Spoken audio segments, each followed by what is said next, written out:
another episode of the Pandemic Interview Series. Today I'm talking with Dr. Guy Windsor.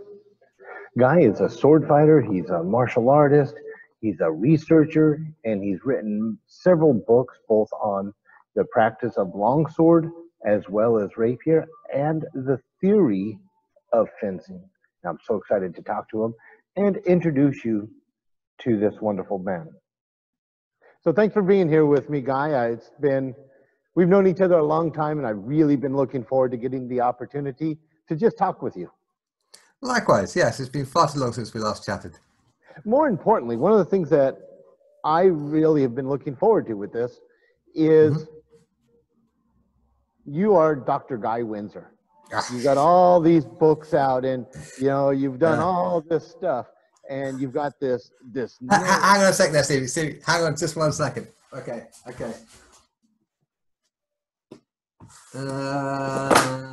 on. Do you mean all these books? Yeah, all those books. And you're this. Sorry, I couldn't resist. But one of the things I want people to be able to do is I want them to get to meet the guy I know. Okay. And not just the guy I know, but the guy I know. Sure. Yeah. And we've known each other. I think we met in 1998, maybe 7. Sounds right. Yeah. Yeah, sometime around then. And it's been amazing since then. So I have some questions I'd love to ask you. And okay. One of the things I like to start with is, what martial arts have you studied other than European? Well, why don't I do it chronologically? That way I probably won't miss so many out. The first martial art I ever studied properly was some kind of Korean karate in Gaborone, Botswana, in, I'm guessing, about 1985. And this chap had just started this karate club where like 3 or 4 of our students would meet at the golf club in Gaborone, and he would like teach us this karate stuff, and I was just in heaven. Right, because it was real martial arts. It's amazing. Like we're kicking and punching and doing all this. Right, it was fantastic. And I was I guess about 11, something like that. And then I was at boarding school at the time, so I was doing school holidays in Botswana and boarding school in the UK. And after some years of me agitating for it, my school started a karate club, and as luck would have it, it was pretty much the same style of Korean karate, right? With the same names for everything as I've been doing in Botswana. It was incredible. So that's when I was like 13, I think that club started. And so I did that for my final year at that school. And then simultaneously, my parents moved to Peru and I moved to a different school. And at the new school, they didn't have any karate or anything like that, but they had fencing, sport fencing. So, of course, I took that up immediately, right, which is just heaven. And one of the great things about fencing is at that time in that school, they had just made it what they call a major sport as opposed to a minor sport, which meant that if you did fencing, you didn't have to chase around after a fucking leather bag, right? I mean... Not a big fan of rugby, huh? Well, okay, some people don't understand swords. They don't get why swords are cool. I have never understood why anybody would spend any time chasing after a round object.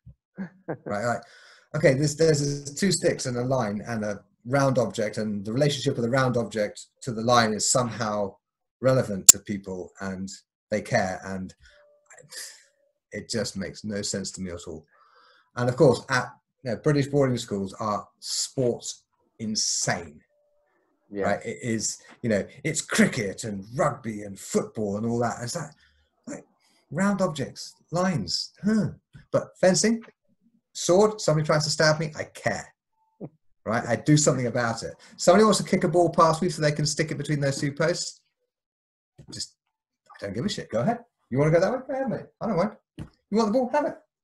So it didn't make me any friends in any of those sports teams. because I just couldn't summon up the slightest smidgen of interest in where a ball goes. But swords make sense. Swords I understand. And so for the next 5 years, sport fencing was the only thing I really did in terms of physical activity. So that was 1987 to 1992. But then I got to Edinburgh University, right? And my week at Edinburgh looked like this. Okay, Monday nights, fencing. Tuesday nights, Tai Chi. Wednesday nights, fencing. Thursday nights, Tai Chi. Friday nights, Kabudo. Saturdays was karate, different kind of karate. Sundays, there was usually something related to one of those martial arts going on, like a Tai Chi extra course or a karate something or whatever. So I was doing martial arts 7 days a week. And then in my second year, they started Aikido. Well, this Aikido guy started an Aikido club at 8 o'clock on Wednesday mornings. Now, the whole previous year, as an English literature student, I had 9 o'clock lectures Monday, Wednesday, and Friday. And in the entire year, I got to 2 of them in my first week, and that was it, right? But as soon as they opened up an Aikido club at 8 o'clock on a Wednesday morning, I was there. Boom. Yeah.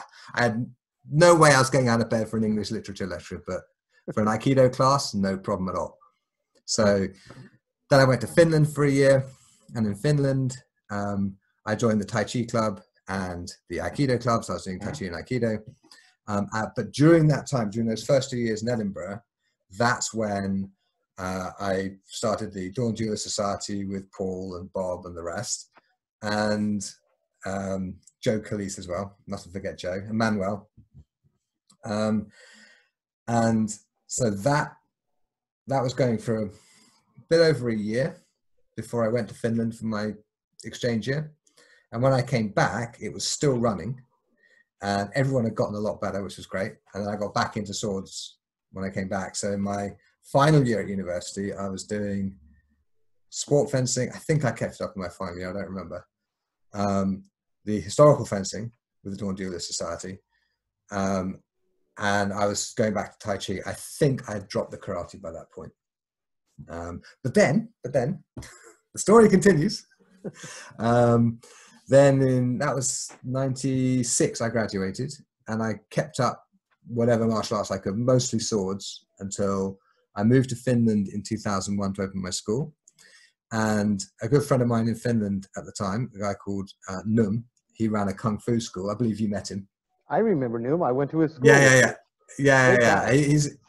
He's something of a martial artist. I think you'll agree. Yeah. And so he and I would train for a couple of hours again, Monday, Wednesday, and Friday mornings at 7 o'clock in the morning, and I had no problem getting there on time because it was to do martial arts, right?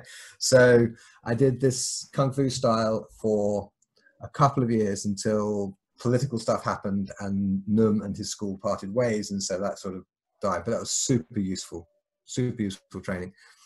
And one of my early students in Finland was a Aikido instructor, and he came to like 2 or 3 of my classes, and we had like loads and loads of sessions of the 2 of us. So technically exchanging skills, actually him throwing me around a lot. This is absolutely the best thing about swords in the early days, is that no one had seen them before, and you didn't have to know very much for people to be interested.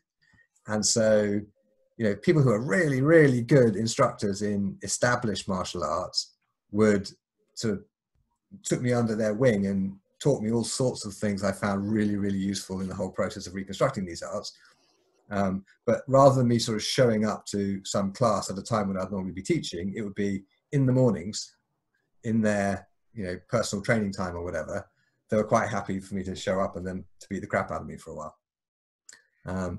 So yeah, I guess Tai Chi, Aikido, Kung Fu, Karate, a couple of different styles. Yeah. Actually here in Ipswich, there's this fantastic traditional sort of Japanese jiu-jitsu and sword stuff, which is taught by these 2 guys who I think their combined level of experience is something like 80 years. So, you know, their eighth dans have been doing it since pretty much I was in nappies. And so, you know, their mechanics are just a joy to watch. Right. They'll do these little tiny things that suddenly means your whole skeleton just locks up into this ghastly, painful object that they can just throw around however they like. So, yeah, so I've done a little bit of that. I mean, I since doing this for a living, I haven't graded in anything because it doesn't seem quite, I don't know, doesn't seem particularly necessary or useful. But yeah, I've cross-trained in lots and lots of things. Yeah, and that's so helpful. And now you mentioned something, and now in the HEMA world, we're looking at third, fourth, sometimes even fifth generation instructors. I know, it's crazy, right?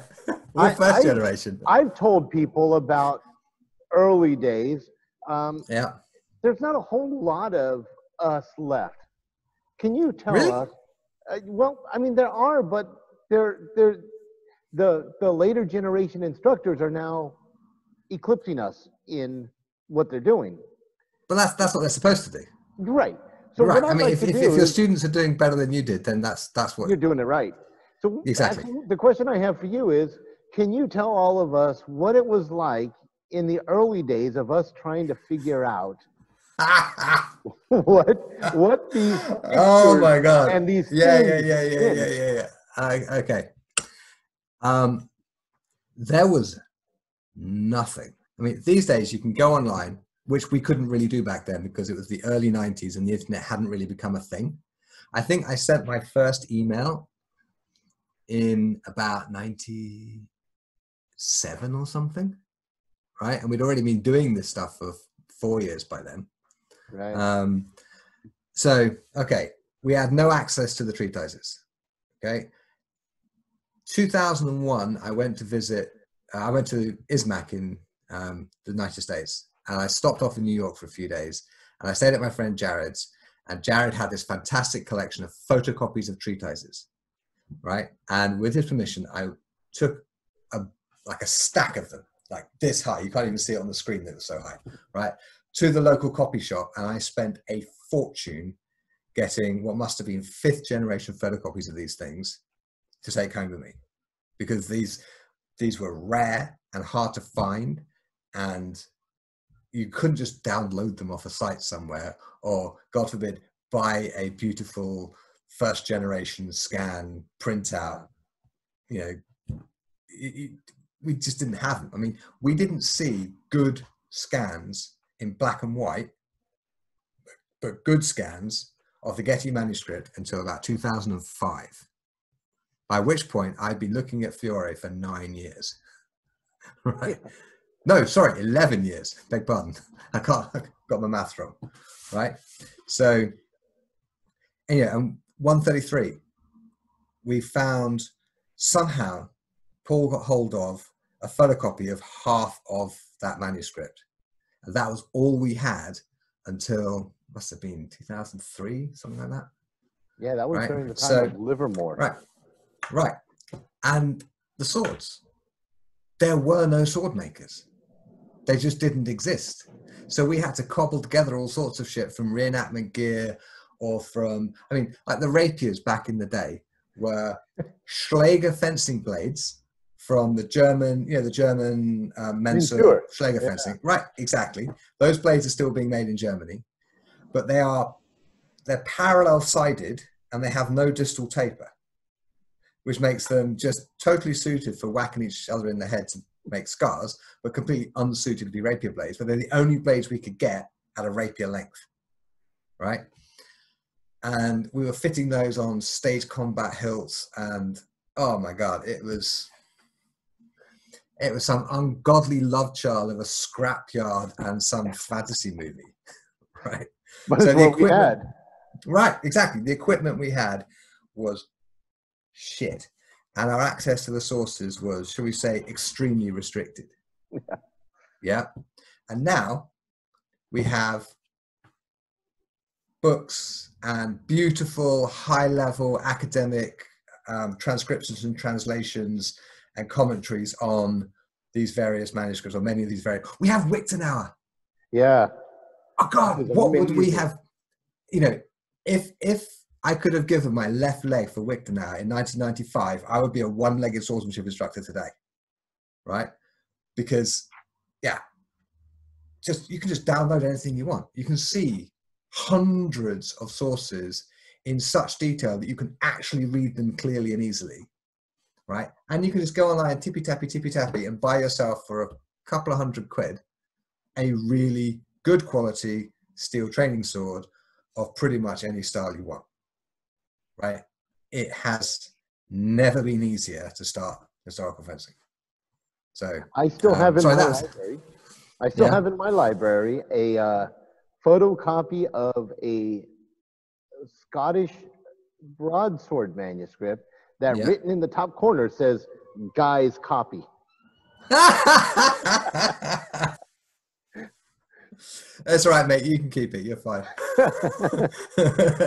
I even have the very first Dur manuscript that I got from Andrea. Right. Yeah, long ago. Jared. Yeah. And there were people doing extraordinary work digging up the manuscripts. Like, okay, I have one claim to fame when it comes to finding manuscripts. It was me that found Donald MacBain's Expert Swordman's Companion in the National Library of Scotland and got it photocopied back in.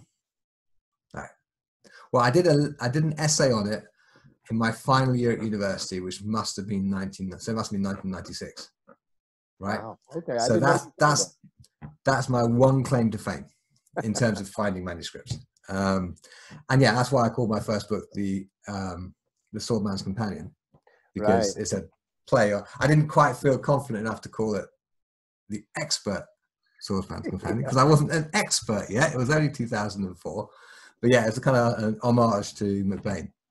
Still learning at that point. Still learning now. It doesn't stop.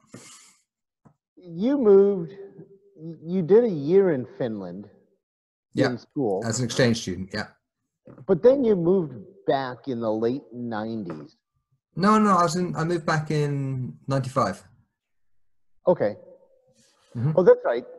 So what made you choose to go back to Finland to open the school? Okay, so that was still school. So I went to Finland as an exchange student in 94, so the academic year 94 95. Then I came back to finish my degree 95 96, graduated in 96, lived in Edinburgh until 2001, and then I moved back to Finland then.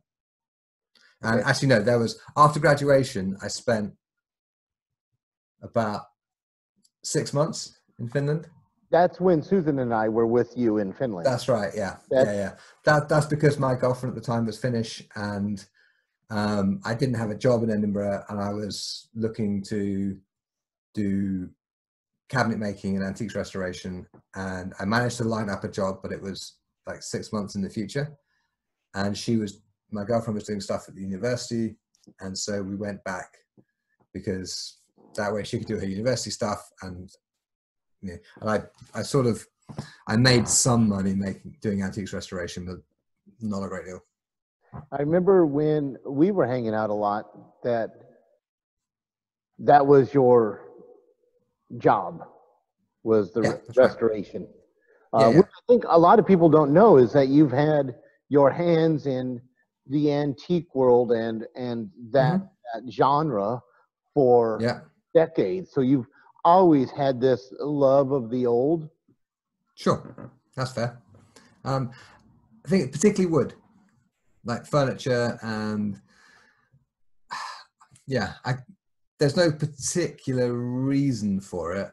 It's one of those things where if you look at this beautiful antique piece of furniture and you just kind of you have this little internal glow that matches the glow of the furniture, and some people have it and some people don't. Some people just simply prefer modern, like pinned together bits of pine crap. Yeah, right. Yeah, and some people actively prefer it, and that's fine. That's chacun a son goût, as they say. Not my choice. So, not my choice either. And I really like the idea, like when restoring a piece of antique furniture, it feels like I'm in a conversation that started with the guy maybe 250 years ago who made it in the first place. And then perhaps somebody restored it 100 years ago, you know, a joint came loose or something, and you can see where the repair was done. And then at some point in the future, someone is going to be restoring it again. And because, you know, furniture is, if it's used, eventually it starts to wear and it starts to break, and there's stuff that needs to be done. It has to be done. Right. And so my job when restoring a piece of furniture was basically so that that craftsman in the future would look at my repair. He would not be able to date it because it could have been done at any point since the thing was made. So, you know, using only the same technologies that the original maker would have used. And he'd go, well, that's nicely done. Yeah. Right? Because so much of antiques restoration is fixing the kind of ghastly horrors that other people have done to perfectly nice pieces of furniture that didn't deserve it. You know, Yes. filling them up with, like that. yeah, filling them up with, you know, epoxy resin and sticking nails in them, and you know, yes, nails sometimes belong, but where if you put nails where they don't belong, then bad things happen to the furniture. So, yeah, it's nice having that kind of that conversation with people who are long dead, yeah, or haven't been born yet. which is a kind of, it's odd when you think of it, but yeah, that's kind of the attraction of antiques restoration.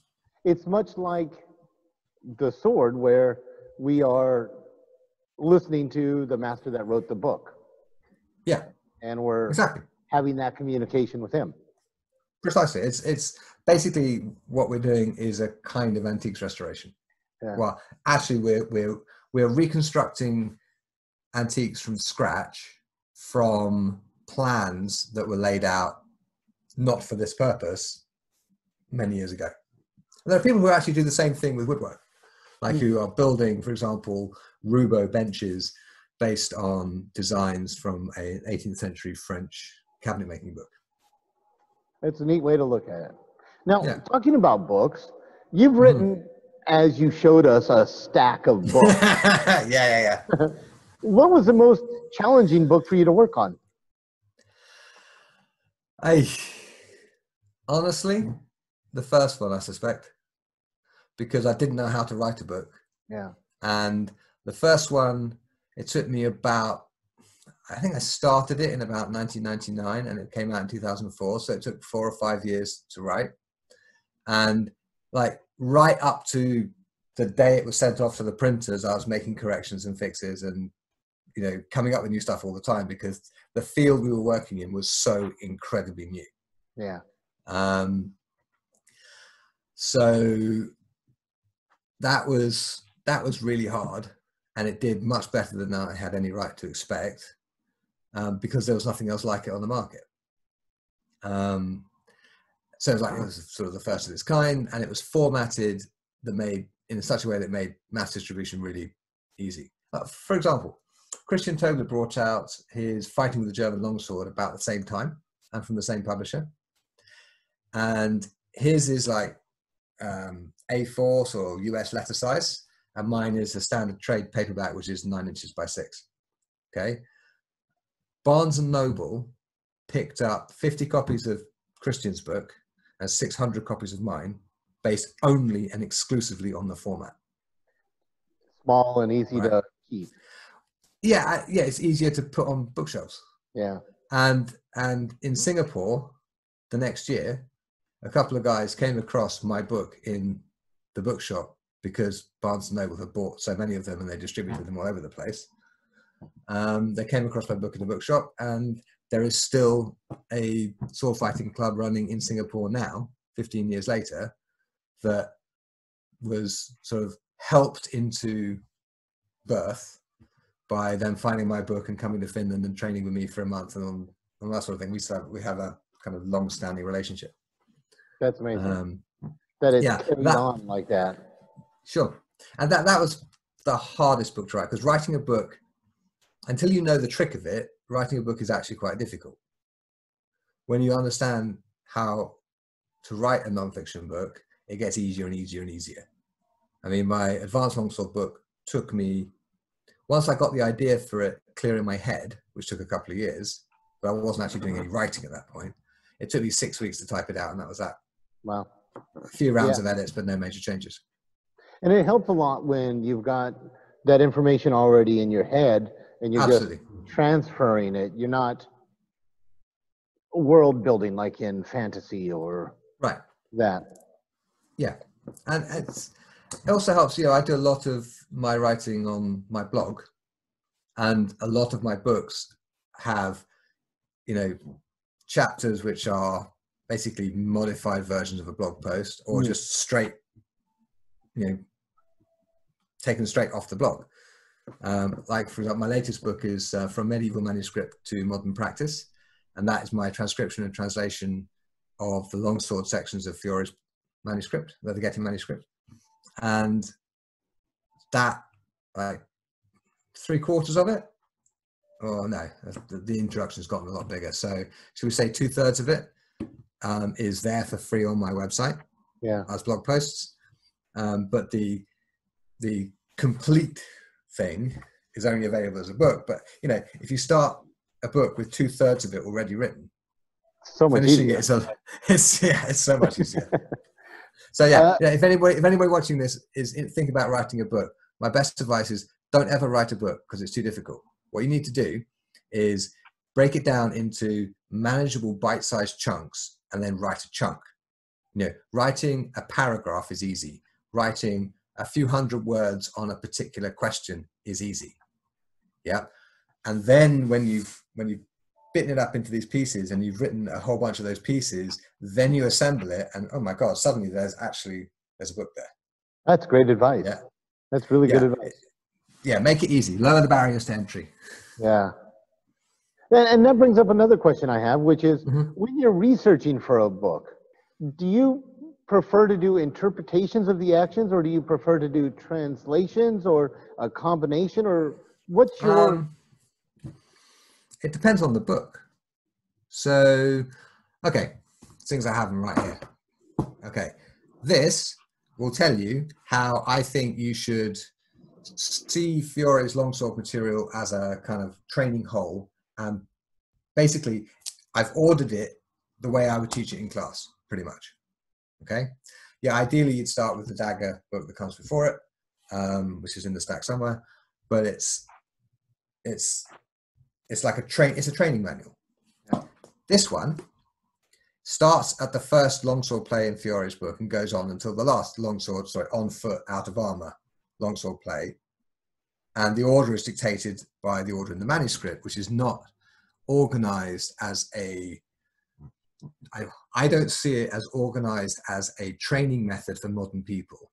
I see it as an artistic vision of the art as a whole, organized into a coherent linear form, right? But you wouldn't necessarily want to teach beginners in that order. Particularly, I mean, if you're using the Morgan manuscript, you have to start beginners with a lance in armor on a horse.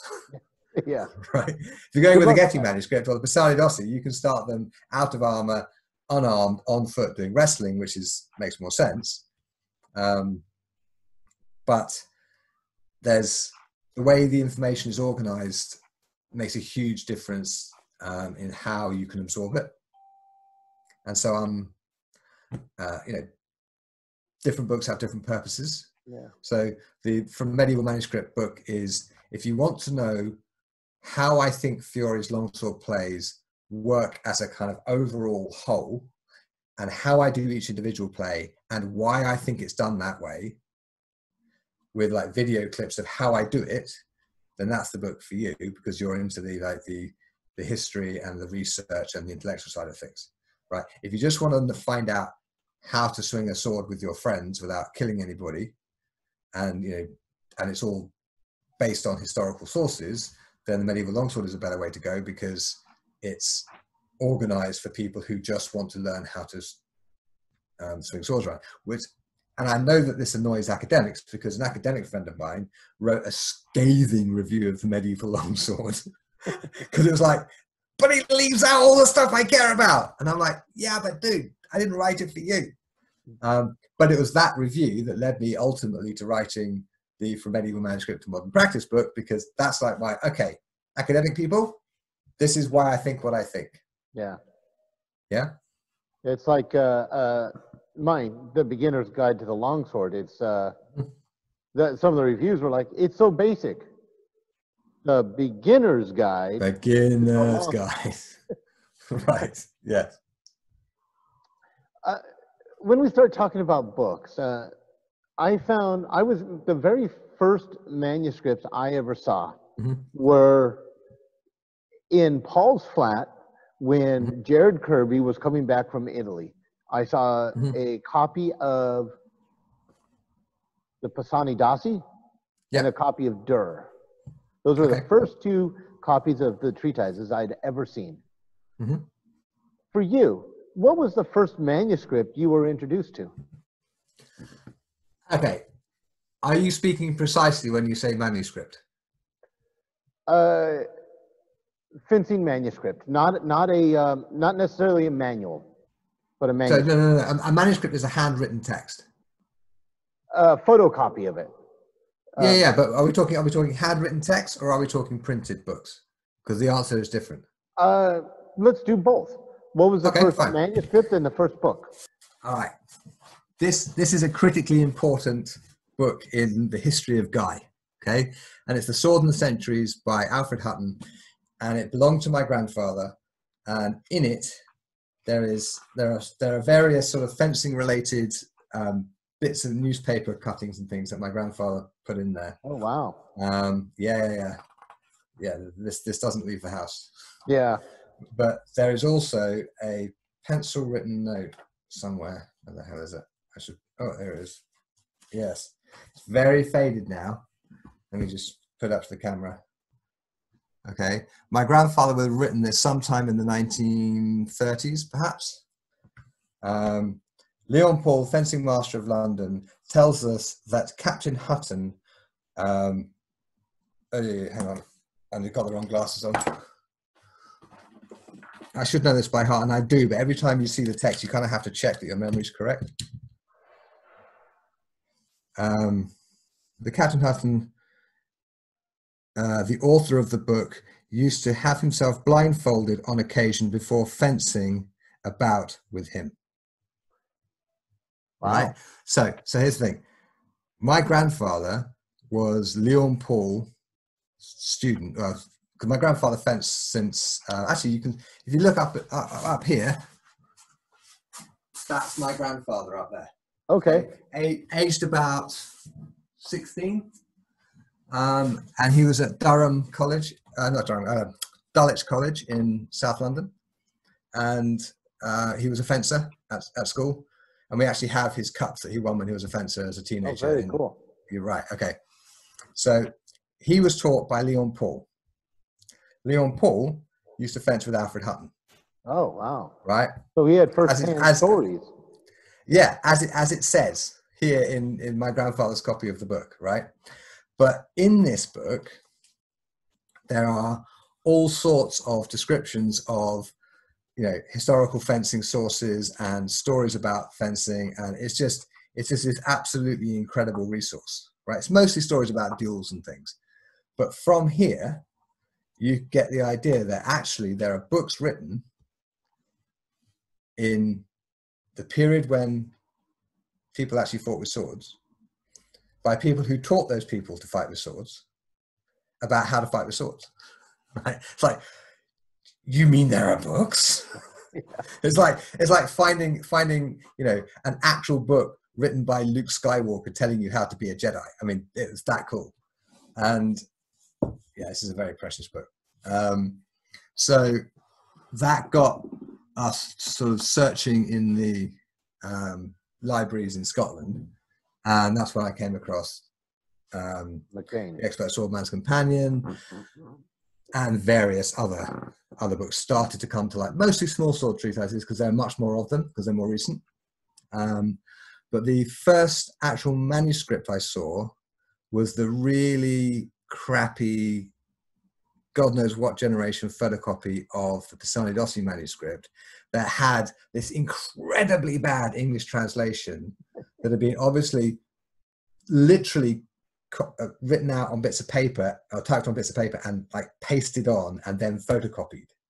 Yeah. Right, so it completely obscured the original text, but of course the thing was so grainy you probably couldn't read the original text anyway. Right, so that was the first historical fencing manuscript I ever saw. So and then just really appalling.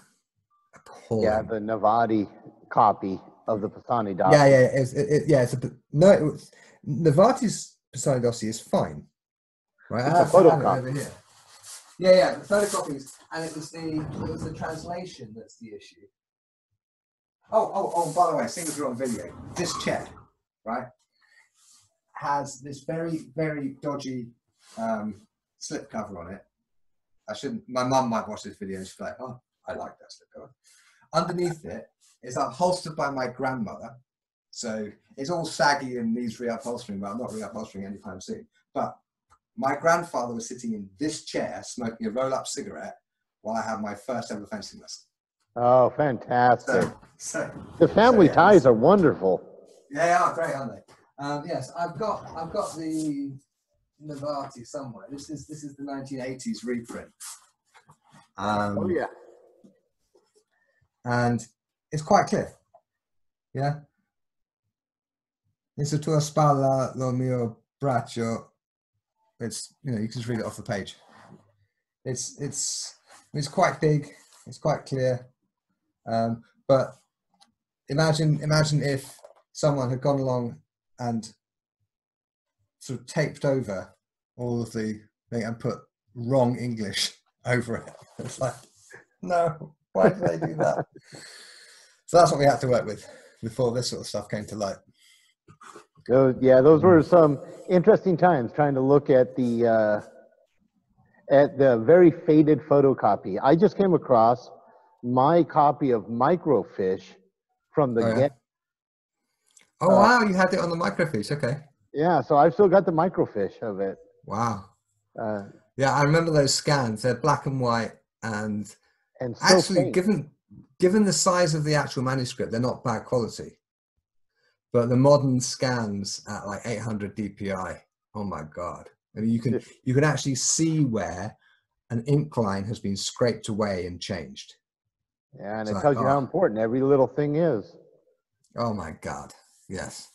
Yes, everything changed in Fiore scholarship when we got those scans in like 2006.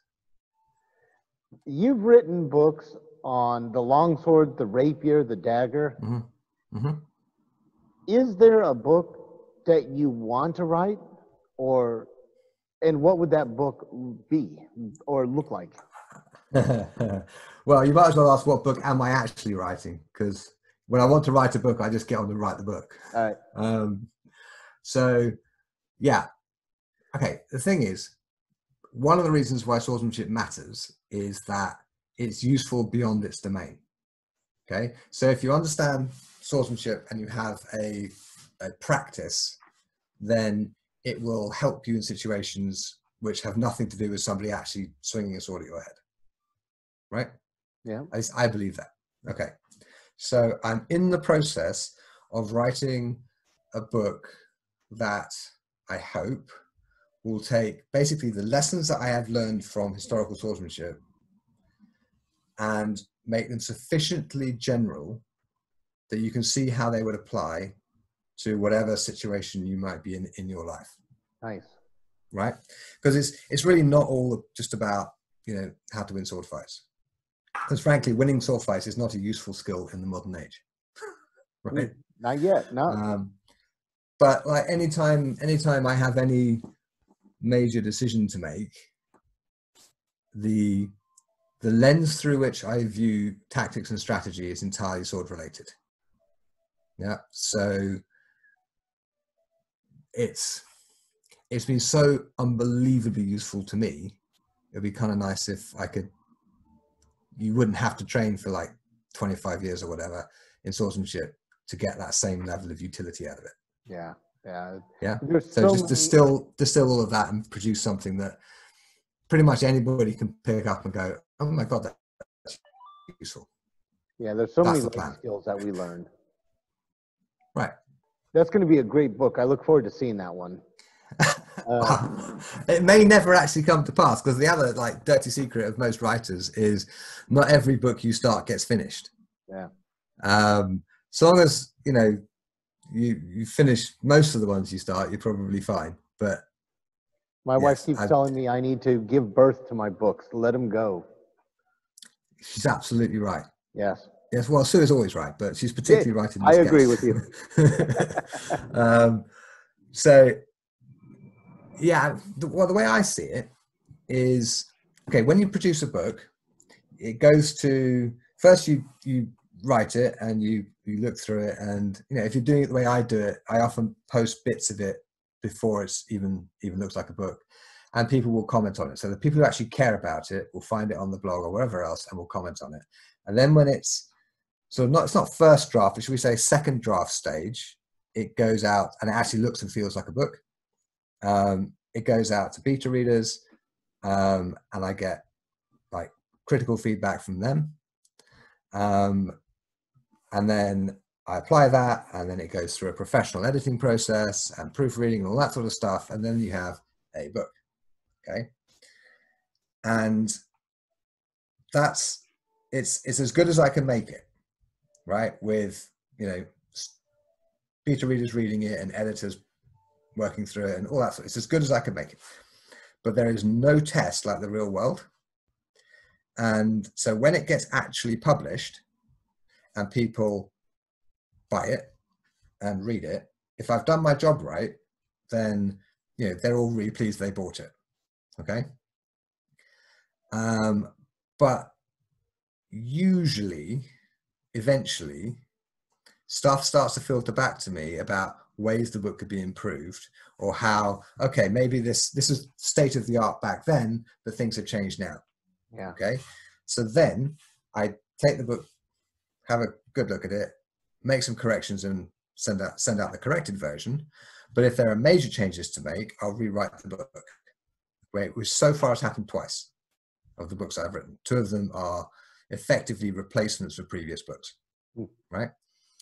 And that doesn't mean that I was wrong to publish the first book, because without publishing the first book, I wouldn't have got the feedback I needed to make the second edition or the second version. That's right? an amazing way to look at it.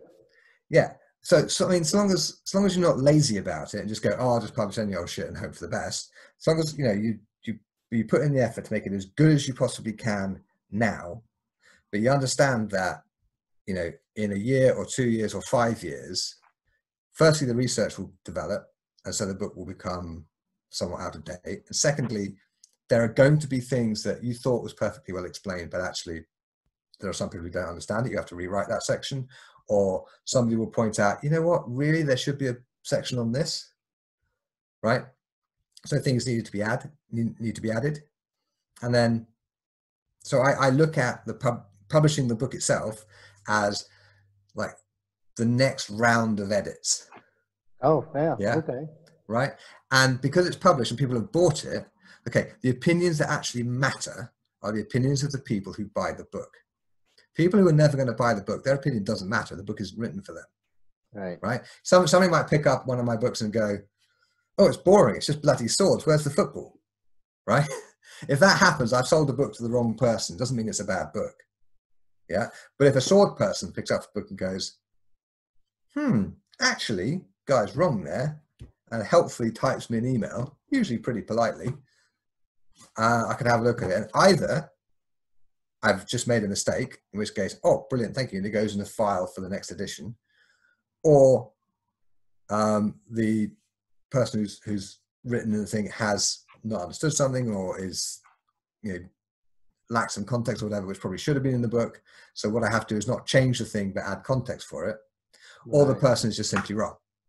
In which case I send them a like, thank you very much for your feedback. I'll take it into consideration, blah, blah, blah, blah. Because I want to encourage people to do that. Yeah. Yeah. We don't want to the worst thing down. Exactly. The worst thing, Yeah, you mustn't be defensive about it, because the harshest critics are the best stimuli to growth, right? As long as they're not full of shit. Some people just don't like me, and that's their privilege, and that's fine and quite understandable. But no matter what I do, no matter what I write, they're not going to like my book because they just don't like me, and that's just the way things are. Those are not my readers. Yeah. But someone who has bought the book in good faith and has found a weakness in it, the friendly thing for them to do is to let me know where that weakness is so I can fix it. Yeah, very much.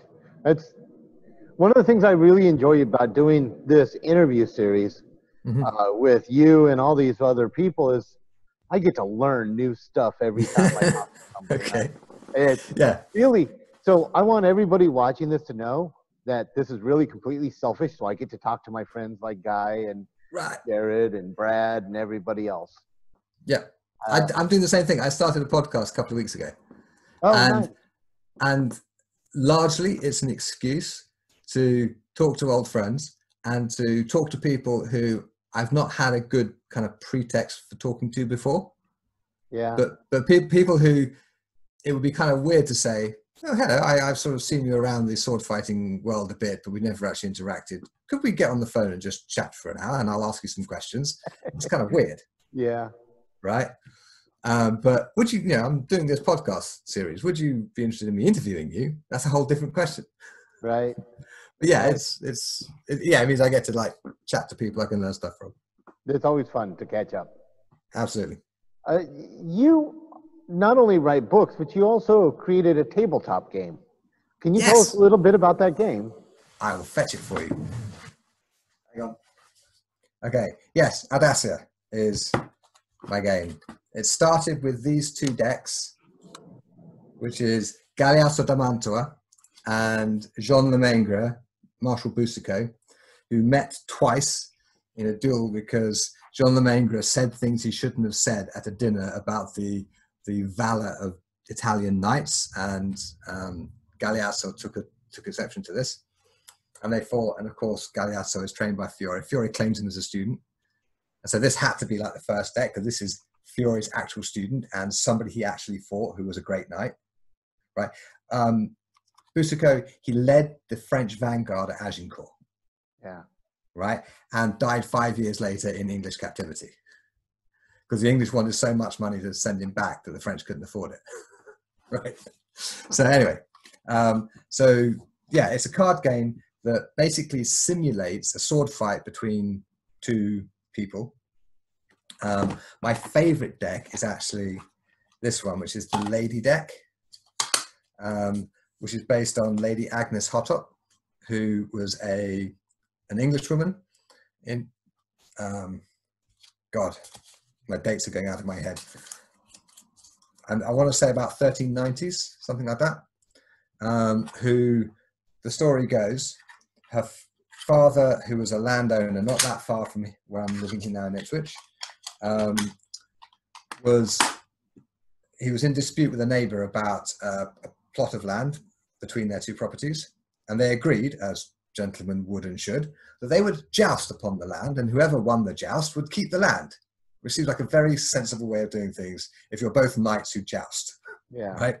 Maybe not so good if, one is, I don't know, a chemical engineer and the other one is, I don't know, a journalist, and neither one has ever touched a weapon before. but for knights in the 14th century, very sensible way of settling things. And unfortunately, fortunately for the story, Agnes's father was laid up with the gout on the day of the joust. So she geared up, rode out, and knocked the other guy off his horse. And then as he lay there in the mud, she took off her helmet and her hair came down, and it was revealed that she was a woman. Right? So we have like 4 decks, and you only play 2 at a time, and you can play against yourself. So you can have like Jean Lemengre against Jean Lemengre, but ideally you'd match different people because it just makes more sense. The 4th deck is the patron deck, because the chap who basically bankrolled producing the game, a guy called Teemu Kari, he's into German swordsmanship more than Italian, and so we made him a German style deck, and that's actually his face. Oh, nice. Right, so he has his own deck. Right, it's literally him. So he's the only fictional character because he's not actually a medieval knight. But so the way it works is you would have a certain number of cards. I'd have a certain number of cards. We might or might not salute at the beginning. One of us challenges the other. There are virtues involved. Fury is 4 virtues. And depending on what virtues you have, you can play certain cards. So if you're faster, you can do certain things. If you're stronger, you can do certain things. If you have more foresight, you can do certain things. And obviously if you're bolder, you can do certain things. So I don't really know anything about game design, but the game designer we hired to design the game is a genius, absolute genius. He was like, I don't know, 21 years old or something ridiculous. Which from our exalted perspective, he was a kid. Yeah. But when we explained the idea of the game to him, he literally had the basic mechanics done in about 15 minutes, just thinking about it and playing around with bits of paper. And then we had like randomizers. So if you attack and I parry, there's a randomizing thing in those cards that say how the bind goes. Because if you're coming this way and I'm coming this way, you might push my sword that way, or I might push your sword that way. And that's randomized. Okay. Yeah. Unless you happen to be stronger, in which case you get to control that. Cool. Right.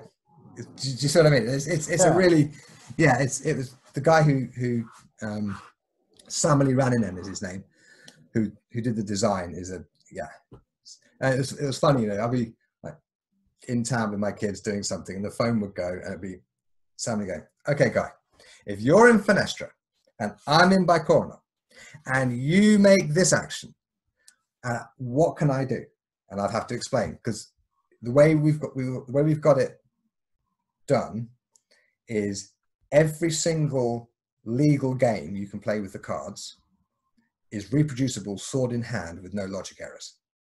Right? Cool. Nice. So so if you play the game, sword fight. Yeah, if you play the game, you will learn the terminology for Furia's system. If you play with the Nicodemus deck, you'll learn some of the German terminology. If you play with the Lichtenauer expansion pack, you'll also learn more of the German terminology, like the Meisterham, what have you. And you will understand what reasonably counts what, because all of it makes sense when you do it with swords. Yeah. Right. That's amazing. That's really cool. And it's just a fun way to learn. Right. And actually, the initial impetus for the game was one of my students after a rapier class was sat in front of a guy called Rami, who ended up being my business partner to produce the game. He's a massive gamer. And, he was like, why is it so hard to learn all the Italian terminology? And I was like, I know, it's really hard. And then he said, I forget.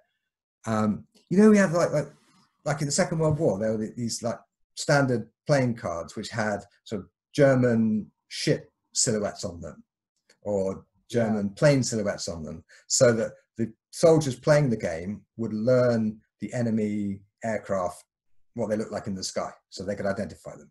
And nowadays in Afghanistan, the decks issued to soldiers have like the top 52 most wanted enemy soldiers, assassins, call them what you want, right? Terrorists, what have you, right? So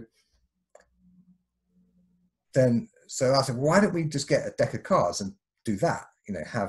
So when you're playing poker or gin or whatever, you'll learn the terminology of all these Italian fencing moves just sort of by accident.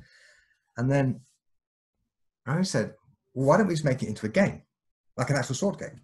And a student walking past went, I'd buy that. So I was like, And about 2 years later. Nice. Yeah. Nice. Yeah, and see, that's one of the interesting things I think about good teachers. Anybody with enough time can do it, but to be a teacher is a unique skill. And I think one of the most difficult skills for a teacher is to find ways to impart that information to such a diverse group of students. Yep. Uh, I I have a game that I like to play with my guys, and this is fencing with us sitting in chairs, and it's Right. spelling a word. You Okay. give me a letter, I give you a letter in response, you give me a letter in response to that, and we're spelling out a word. If you hesitate, you got hit. If you give a letter that hit, you got hit. Because by Okay. the time our swords interact, everything else has already happened. The true fight Yeah. happens up here. And we need a Sure. fast and agile mind. And That's a good idea. created. That's a good idea. We'll Yeah. sit down and we'll play this. Yes, absolutely. I have another question for you. So you and I, we've taught together, we've fenced together, we've played together. And I remember fencing you with small swords and just getting my butt kicked at Holyrood Palace.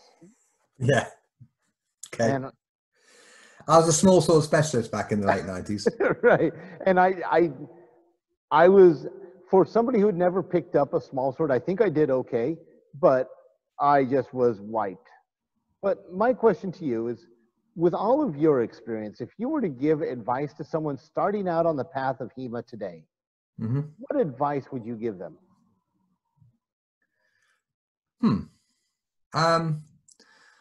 Well, see, beginners do come and ask me for advice, like regularly. So it really depends on the individual. So advice that is really good for someone, let's say if someone lives near where a friend of mine has a school, I say, oh, you should go see my friend, and I'll do an email introduction or whatever, and that's that. Right? Problem solved. Right? If they are in the middle of nowhere, I can direct them to like my solo training course, for example. That might be what they need, or maybe they need access to the sources. And so I show them, I point them to Wiktionary, for instance. But I guess probably the most important thing is you should remember why you started. It's really, really easy when you get into the reality of it, the research and the training and the getting hit in the head and all that sort of stuff. It's easy for the kind of the mundane realities to swamp that initial fantasy, if you like, of, often people want to become D'Artagnan, or they want to be a knight. That's a really common one. Yeah. Okay. And obviously a modern person can't be a knight in the same way that a 15th century person born into the right family could be a knight. Yeah. Or even born into the wrong family who just happened to get lucky and was, ended up being William Gold, for instance. Right. So I think it's important to check back in with why you're doing it, because often that will tell you what you should do next. Yeah. Right. So, I mean, if your heart is in the Middle Ages, sport fencing isn't going to help. But if your heart is in the 18th century and sport fencing is the only thing that's available, you should go do sport fencing. But if your heart's in the Middle Ages and the only thing local is a choice between judo and sport fencing, you should do the judo, not the sport fencing.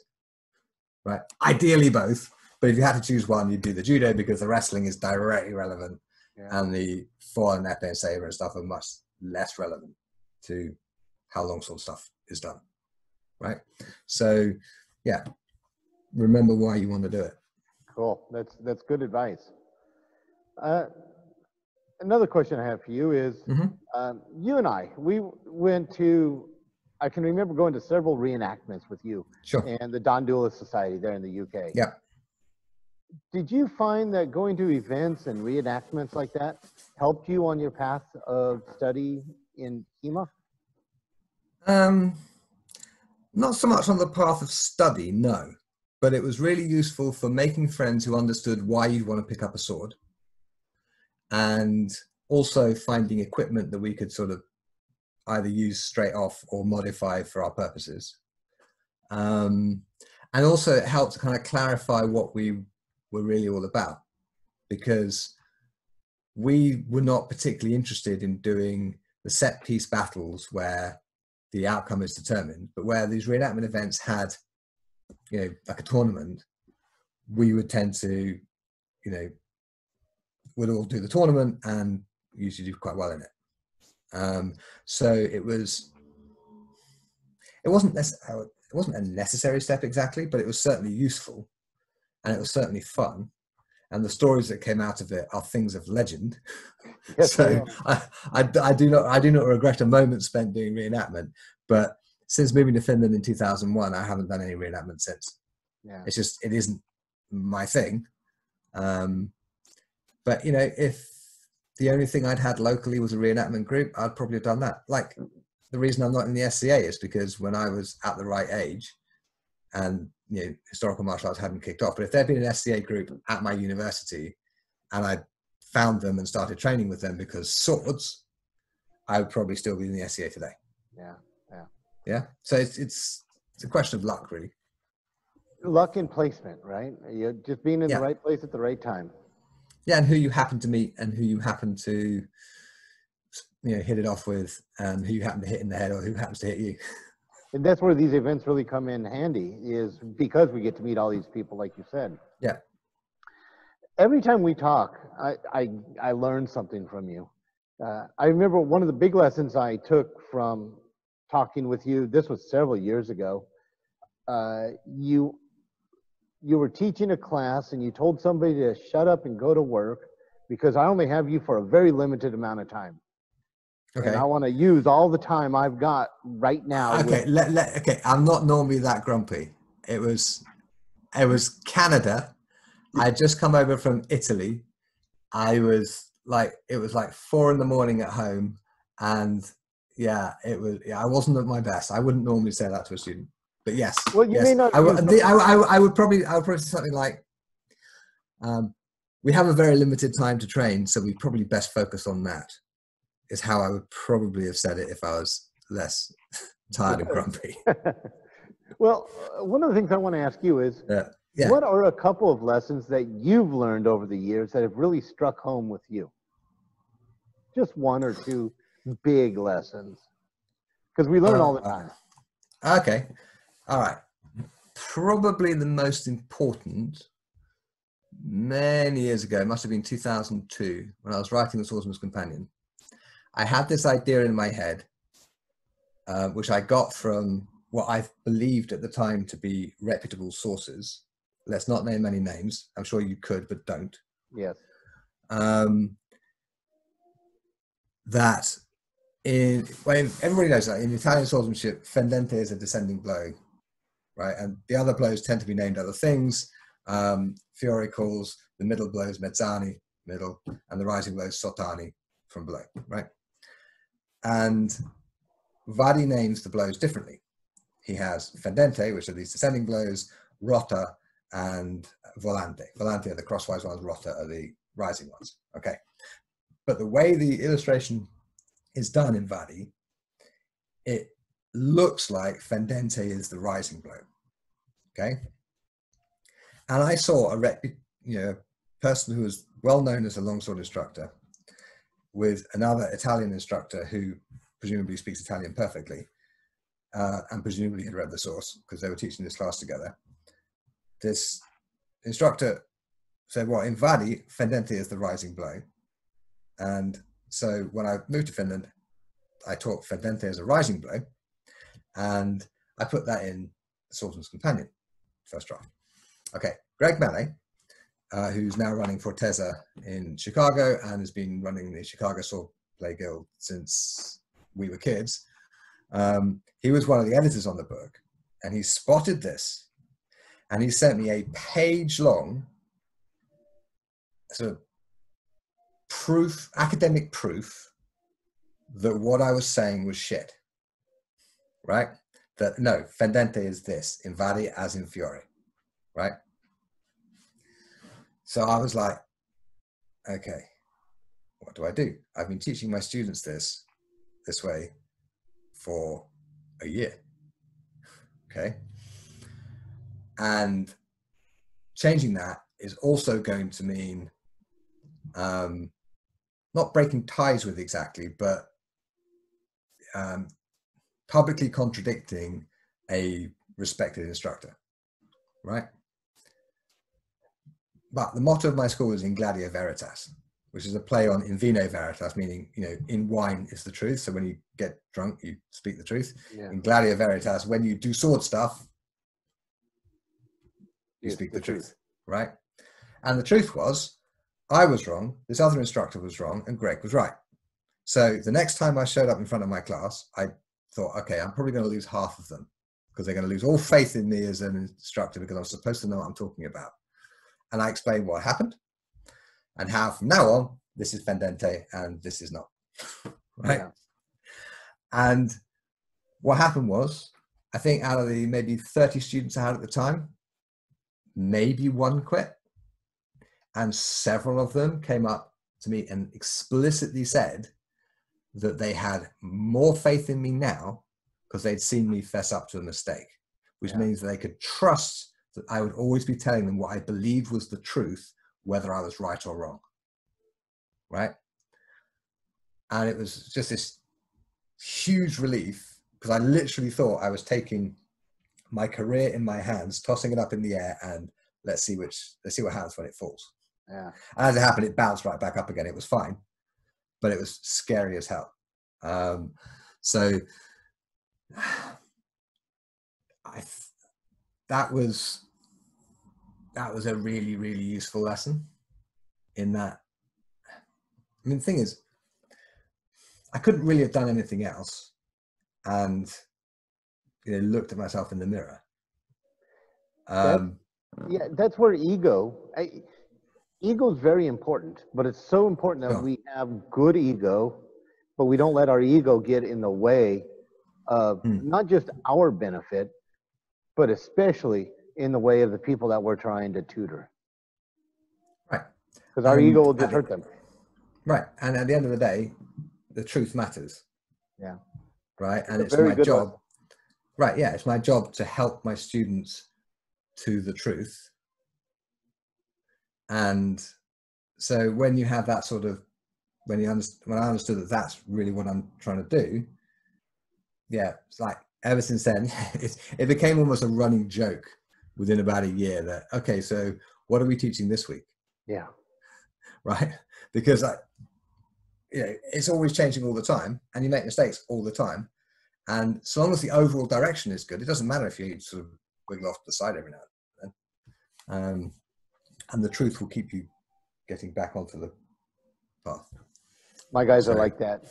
Every time I go away to teach at a convention and I take classes, I come back and I'm like, okay, remember how we were doing this? We're going to adjust it a little bit now. Yeah. Okay. Okay. Another critical lesson was most of the time my job is to get out of the way. Okay. In the beginning, I would sort of tell everybody what to do and set the exercise, whatever, and I'd go around making technical corrections. No, move your left foot like this. Yeah. And two things happened. I read a book called The Inner Game of Tennis by Timothy Gallwey. I'll have to look it up, but you can find The Inner Game of Tennis anyways. It was a massive seller in the 70s and it's still selling today. And I went on a fencing coaching course run by the British Academy of Fencing in the UK. Okay. And I figured, I needed to sort of work on my teaching skills. And the key thing I learned is that if I create an environment in which learning is natural, I just leave my students to get on with it and they learn just fine without me. But when I start interfering, I actually slow them down.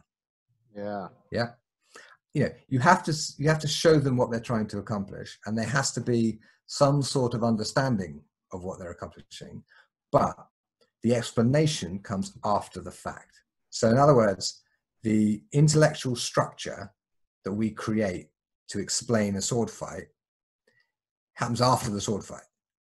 Yeah. And it's a rationalization, right? It's a logical overlay that we put on what happened so that we can reconstruct it and learn from it and fiddle about with it. But it's artificial. It's a lens that you're seeing it through, which filters out some things and adds its own artifacts, right? But when the students can see what they're trying to do and they're in an environment, let's say, sword's coming towards the head and they're supposed to parry and strike. Keep it something simple, right? In a perfect environment, the student will make the parry and strike 6, 7, or 8 times out of 10. Okay? If they're getting hit in the head more than, shall we say, 4 times out of 10, they're probably just going to get frustrated and quit. If they're only getting hit in the head 0 or 1 times out of 10, they're not under enough pressure to actually learn, right? So it's important that students eventually have really clean, specific, reproducible, precise mechanics, okay? But you don't get there by choreography. You get there by understanding mechanics, and you understand mechanics by getting thrown in your ass a lot, right? Yeah. And so it's weird, actually. You know, I go around teaching seminars. Well, I used to before this ridiculous corona horrible nonsense. And hopefully I will do again. A lot of what I do when I go and teach a seminar is wander around smiling at people, making them feel welcome, right? Yeah. And then creating an environment where whatever the pairing is between 2 students, both of them can be learning something useful that's at least somewhat related to the class plan, right? And the class plan, incidentally, because again, it's not, I don't see it as my job to take these ideas that are in my head and stick them in my students' heads. My job is to help them solve their problems. And their problems include things like, when somebody attacks me quickly, I tend to flinch back, and so I can't do the action properly. And I tend to get hit that way. Okay, so we'll set up an exercise where they practice not flinching back when they're attacked. Yeah. So at the beginning of the class, I ask the students what they want, what problems are they experiencing. And yeah, there'll be a kind of general class theme, like, I don't know, Fiore longsword stuff, or rapier and cloak, or whatever, right? And within that general theme, they present whatever issues they're having. And it might be, we don't know anything about this particular system. Could you please show us the basics? That's fine. That's a perfectly good question. And we will do that. But at the end of that, they will know stuff, but they won't be able to do stuff. But if they come already knowing stuff that they can't do, that's when it gets interesting. And that's when it's really just about setting up an environment where the student will get better at the thing they're trying to get better at naturally, without all of this rationalization being stuffed into it. Because the bit of your brain that handles language is not the bit of your brain that handles movement.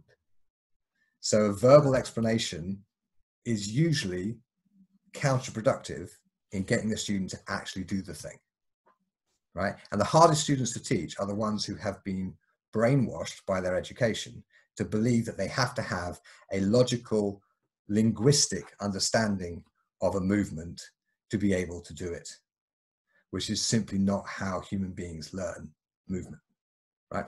You have kids, I have kids. Yeah. Watching my kids learn to walk, I never once said to either of my children, now, sweetheart, walking is this thing whereby you cross the room like this, with one foot does this, one, not once, not ever. The child sees you walking and they go, that's better than crawling, I'm going to do it. And they kind of stagger up to their feet and they hold on to things and they kind of wobble about. And gravity provides the perfect training environment, because every time they make a mistake, they land on their ass. And they're little enough that it doesn't even hurt that much, right? And eventually, as I explained to my children when they were learning to walk, you know, Mr. Gravity is your best friend. He will never lie to you. Yeah. Right? Because every time they made a mistake, they'd fall over, or at least stumble or trip or whatever, and they would know that they had done something that didn't work, and they would do it differently. And, you know, walking, taking a child that can't walk, the neurological complexity of learning to walk is orders of magnitude more complicated than sword fighting. Oh, yeah. Right? And the kids learn it in a year. Right? And then they're not content with that, and they start running and climbing and jumping and doing all sorts of stuff. Right? And it just gets bigger and bigger. Yeah, exactly. So basically, teaching people is sometimes about, you know, explaining things and showing them stuff, but most of the time it's about creating an environment in which, if they do it right, it will work most of the time. And if they don't do it right, it will fail every time. And then they will only ever do it right. Yeah. Yeah. That's They great. learn super fast. Great lesson. We're going to have to cut this off. We've so Okay. enjoyed it. I have one last question for you. Sure. I always enjoy asking this question of my friends, and because I never know what I'm going to hear from it. And Okay. as stated before, we've known each other a long time. We've done a lot of things together. But what's a memory that sticks out in your mind of something or some time that we were together and we did something in our past? What's your memory of us? It's the tree, Stevie. The tree. The tree. You. Oh shit! That wasn't you. That was Scott. Oh, Okay. that's embarrassing. No, that was Scott. Okay. Oh, okay. Yes. I had to filter out a couple that are definitely not appropriate for the internet. Okay, this one. At my girlfriend's family summer cottage in Finland, when you and Sue came to stay, it's in the 90s, wasn't it? Yeah, it was late 90s. Right. And we were just staying there, and for some reason we thought it'd be a good idea to swim in the lake and then do sword practice on a rock. Not together, we were like completely separate. Yeah. So you're stark naked and soaking wet and swinging a sword around on a rock in Finland. Overlooking a lake. I remember Overlooking a lake. Immensely. I love that. I bet you do. Favorite experiences. Right. Yeah. And yeah, I'm not going to say the view was improved by your ass, but it was certainly it was definitely one of those sort of bonding moments. Yeah, that was such a lovely time spending that week there in the cottage. Guy, this has been wonderful. Thank you so much for taking time to speak with me. It's been my pleasure, Steve. And with everybody watching this. We all have so much that we can learn and take and give to one another. Even though we're forced to be physically distant, I don't want us to be socially distant. Well, quite. And, you know, since lockdown begun, I have spoken to far more of my friends in America, Australia, places like that, who I normally only get to see every year, every couple of years, something like that.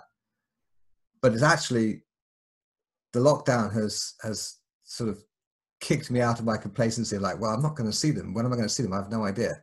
Yeah. So yeah, this is a really good idea. Thanks, Steve. It's been a pleasure. Thank you, Guy. And it's always great to see you and hear from you. And all the best to your family and yourself, and hugs from Susan. She wanted me to say that. Likewise, yeah. Hugs right back. All right, sir. Well, thank you so much. Oh, you're most welcome. That was fantastic. I always enjoy every chance I get to talk to you, Guy. Thanks for spending the time with all of us and telling us about what you've been doing. If you enjoyed this interview, please hit the subscription button below. Go ahead and subscribe and click on the notifications icon. We have lots of videos on this channel of different martial techniques with weapons in historic European martial arts, as well as lots of great interviews with wonderful and knowledgeable people.